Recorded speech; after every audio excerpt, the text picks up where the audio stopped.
Hora de conversar com Dora Kramer. Dora, pergunta fácil para você. O que esperar do novo ministro da Saúde? A gente pode esperar o Queiroga dos discursos anteriores, a favor das recomendações da OMS, ou o Queiroga de ontem à noite, que já deu uma passadinha de pano na cloroquina, já usou palavras mais oblíquas para aproximar o discurso dele do de Bolsonaro? E aí, Dora, bom dia. Bom dia, Megali, bom dia, Sheila, bom dia, Carla, bom dia a todo mundo. Pois é, você vê que em vez de a gente estar discutindo a questão principal, que é a crise, a gente está discutindo como é que vai ser a conduta, como é que pode ser a conduta do ministro da Saúde, voltando sempre a estaca zero. É a terceira vez que a gente vê essa cena. O ministro sai e aí ficamos ali presos na avaliação de, bom, agora vai, agora não vai, e obviamente todo mundo sabe que o depende mais da posição do presidente da República. Claro que a avaliação geral é de que o presidente da República é o ministro da Saúde, ele faz questão de mandar, tudo vai depender da conduta que ele resolver adotar. Até agora, ele resolveu não sair daquela conduta inicial que deflagrou primeiro a saída, a gente perdeu a oportunidade de termos uma condução na pandemia de uma pessoa razoável, que era o ministro Mandetta. Só que agora, Megali, as circunstâncias são diferentes. Eu acho que, claro que eu tenho a tendência a achar, pelo histórico, pela trajetória, que o presidente não vai mudar, embora ele necessite. Ele tenha feito essa mudança para marcar simbolicamente o início de uma nova fase. O problema é que o simbolismo não faz milagre, né? Vai ter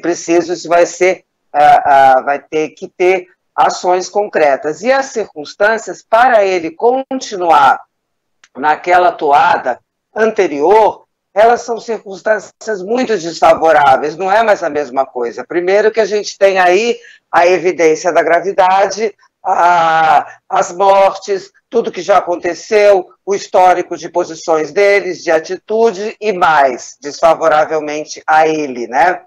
Todo um entorno institucional, Congresso, Judiciário, governadores, prefeitos, contrários, isso não havia. Esse quadro foi construído por ele, tá? Mas isso não havia. Então, essa circunstância nova pode fazer com que ele seja obrigado a não fazer o que ele quer, mas sim a se render ao que as circunstâncias vão impor. Será, Dora? A gente nunca viu o presidente se render a esse tipo de circunstância, a não ser por brevíssimos períodos. A Mônica Bergamo falava mais cedo aqui. A exemplo do que fez com o Cássio Nunes Marques na indicação a ministro do STF, o presidente estava disposto a peitar a doutora Ludmila Rajad para o cargo de ministra da Saúde, mesmo sabendo que as ideias dela batiam com as dele. Mas ele não consegue resistir à pressão da base de lunáticos que ele mesmo criou, que acha que qualquer membro do governo tem que concordar 100% com o ideário do presidente, com aquelas ideias malucas que foram defendidas no passado. Me parece que Bolsonaro acabou virando um prisioneiro dessa base de lunáticos que, repito, ele mesmo alimentou lá atrás. Mas parece... Pois é, só que isso tem um limite, gente.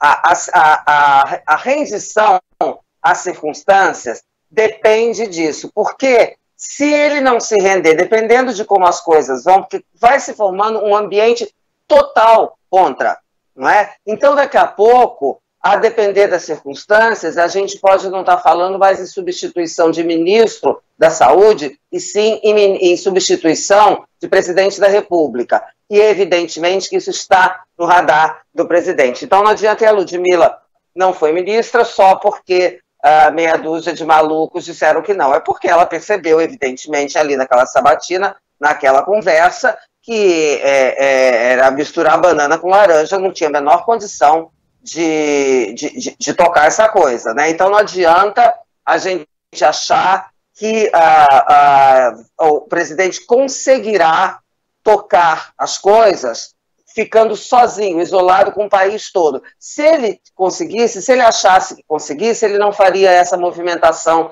para tentar marcar uma nova fase.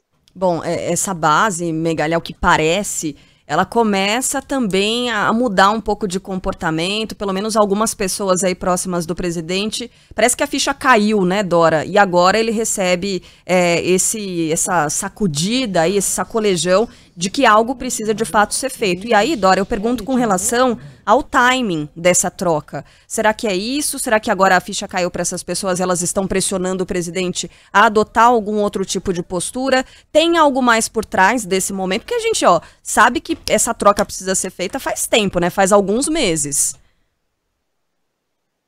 Não é nenhuma questão de troca, a questão que você não está falando de, Carlinha, troca de ministro, né? Porque a troca de ministro é o de menos, é a troca de posição, é a troca de procedimento, né? E é uma troca que por exemplo, se o presidente se adequar a ela, vai ser super difícil levar, porque ele vai ter que se adaptar, porque ele não pensa assim, porque ele já deu mostra, se dependesse só da vontade dele, obviamente que ele continuaria na porta da alvorada falando aquelas coisas, continuaria, entendeu? Claro que se dependesse dele, ele prefere, ele é assim, ele pensa assim. A questão, o que eu falo das circunstâncias, é que elas vão se formando, isso é um processo. A gente tem um ano, como eu falei no início, a situação de hoje é inteiramente diferente, obviamente, do ponto de vista da crise sanitária e também do ponto de vista político, institucional e até eleitoral.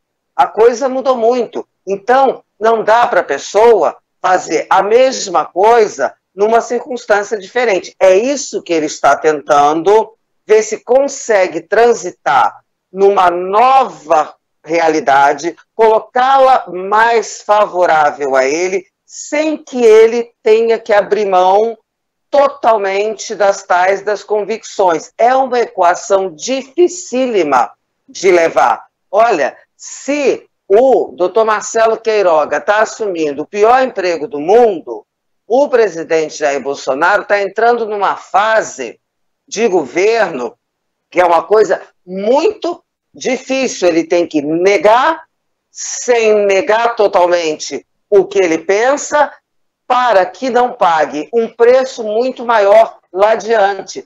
Ele tem, gente, ele acabou de eleger presidente da Câmara e do Senado, que no dia seguinte, e até agora, se posicionaram contrariamente às atitudes dele. Né? Não tem nenhum governador, pode ter governador que se cala, mas não tem governador que apoia, e dá apoio às atitudes do presidente da República. As entrevistas da doutora Ludmilla, ontem, colocaram a nu a situação. As pessoas estão vendo. A adesão à vacina, a última pesquisa, diz que o Brasil é o país onde há maior adesão. As pessoas querem se vacinar. Como é que o presidente da República vai lutar sozinho contra isso? Eu acho impossível, por isso que eu acho que ele fará... ele faz essa tentativa de mudar. Se ele vai conseguir, é outra história. E essa é uma briga que ele tem que travar com ele mesmo, que é o seu maior inimigo. Agora, Dora, como é que essa força do Centrão pode se traduzir, se é que vai se traduzir, em próximos passos desse governo? Ou seja, pode impactar mudanças de postura, de pensamento, de diretriz? Pode forçar esse governo a ir para lugares onde não iria normalmente, tudo por causa dessa pressão e força do Centrão? Não, Sheila, a gente não pode dar um papel tão preponderante assim a um aspecto. É a mesma coisa dizer que tudo mudou porque o Lula entrou, né? É superestimar o Lula, e é superestimar o Centrão, achando que é o Centrão que vai... O Centrão foi parte de uma necessidade de mudança.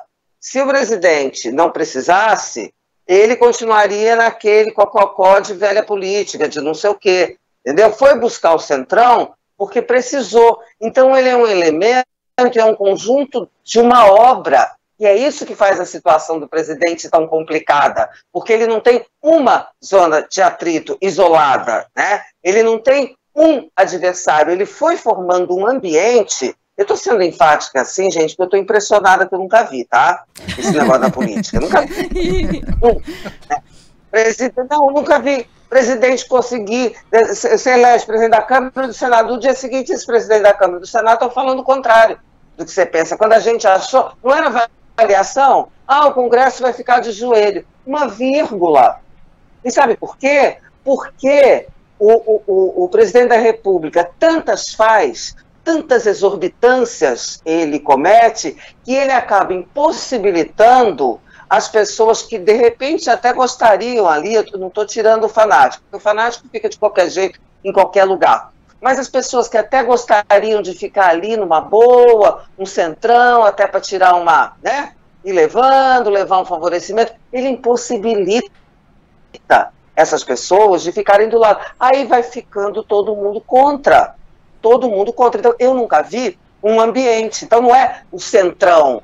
Ora, o centrão vai aonde as circunstâncias mandarem, sabemos disso, né? E essas circunstâncias são formadas pelo conjunto de esforços das quais fazem parte os partidos, o Supremo, o Congresso, os governadores, o prefeito, secretários de saúde, a comunidade médica, a sociedade, as pessoas que estão preocupadas com a questão legal, institucional, tudo. E eu não vejo, nesses ambientes, ninguém dizendo que o presidente da República seja razoável. Ao contrário, as pessoas estão cada vez mais dizendo abertamente que não o consideram razoável. Por isso que eu digo, isto é uma situação muito esquisita e arriscada para um presidente da República achar que pode dar combate a isso sozinho na base do Jardinzinho do Alvorada. Nunca vi isso, Dora Kramer. O cococó da velha política é ótimo.